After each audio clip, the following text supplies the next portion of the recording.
ایک بہت ہی پیارا واقعہ ہے، توجہ سے سنیے گا، انشاءاللہ بہت فائدہ ہوگا۔ ایک علاقے میں یہ بات مشہور تھی کہ وہاں پر ایک آنکھ والا آدمی بہت ہی منحوس ہے۔ جو بھی شخص صبح اس کو دیکھ لیتا ہے سارا دن اس کا خراب گزرتا ہے۔ اور یہ بات چلتے چلتے بادشاہ سلامت تک پہنچی۔ اب بادشاہ نے کہا کہ میں اس کو سزا کا فیصلہ یوں تو نہیں سنا سکتا جب تک میں تجربہ خود نہ کر لوں۔ اب بادشاہ جو ہے اس نے تجربہ کرنے کے لیے کہا کہ کل اس شخص کو سب سے پہلے میں دیکھوں گا، کوئی اور نہیں دیکھے گا۔ جیسے ہی اگلے دن صبح ہوئی تو بادشاہ نے اپنے کمرے خاص کا دروازہ کھولا تو سامنے اس منحوس، جس کے بارے میں لوگ منحوس کہتے تھے، وہ شخص موجود تھا۔ بادشاہ نے اب دروازہ کھولا، اس کو دیکھا، دروازہ بند کیا اور اپنے کمرے میں آ گیا۔ اور آنے کے بعد اس نے اپنی دربار میں جانے کے لیے تیار ہوا تو جیسے ہی اس نے پاؤں میں اپنا جوتا داخل کیا تو اس کو ایک بچھو نے کاٹ لیا۔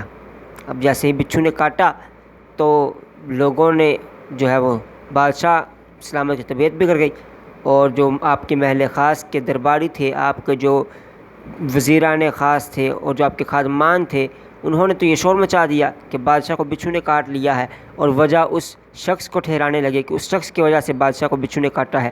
اب جب تک بادشاہ صحت یاب ہوتا تب تک اس شخص کو انہوں نے قید میں ڈال دیا کہ بادشاہ کی صحت یابی تک یہ قید میں رہے گا۔ جیسے بادشاہ صحت یاب ہوگا تو اس کی سزا کا فیصلہ بادشاہ خود کرے گا، کیونکہ اب بادشاہ نے بھی اس کا معائنہ کر لیا ہے۔ اب بادشاہ کو بھی یقین ہو چکا ہے کہ یہ شخص منحوس ہے۔ کچھ دن گزرے، بادشاہ صحت یاب ہوا۔ صحت یاب ہونے کے بعد جب بادشاہ دوبارہ اس اپنے محل میں، اپنی جو دربار خاص تھا اس میں جب حاضر ہوا تو اس نے کہا کہ اس شخص کو میرے دربار میں پیش کیا جائے۔ اب جیسے ہی لوگ اس شخص کو لائے تو بادشاہ نے کہا کہ اس کو جلا وطن کر دیا جائے گا، کیونکہ بادشاہ بھی اس چیز کو سمجھ چکا تھا، اس نے اس کا تجربہ کر لیا تھا۔ وہاں پر ایک بادشاہ کا وزیر بیٹھا تھا جو بہت ہی عقل مند اور دانا تھا۔ اس وزیر نے کہا کہ بادشاہ سلامت، اگر آپ برا نہ مانیں تو ایک بات میں عرض کروں۔ بادشاہ نے کہا بتاؤ کیا بات ہے۔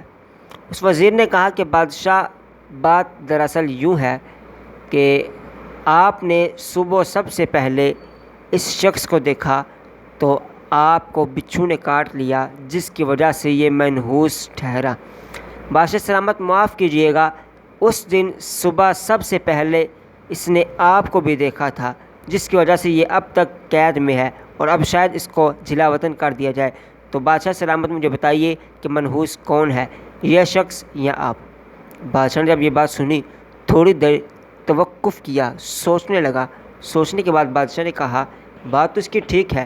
اب بادشاہ نے یہ حکم دیا کہ اس شخص کو رہا کر دیا جائے، اس کو انعام و اکرام دیا جائے، اور ساتھ میں یہ بھی حکم نامہ جاری کیا کہ جو شخص آج کے بعد اس کو منحوس کہے گا اس کو کڑی سے کڑی سزا دی جائے گی۔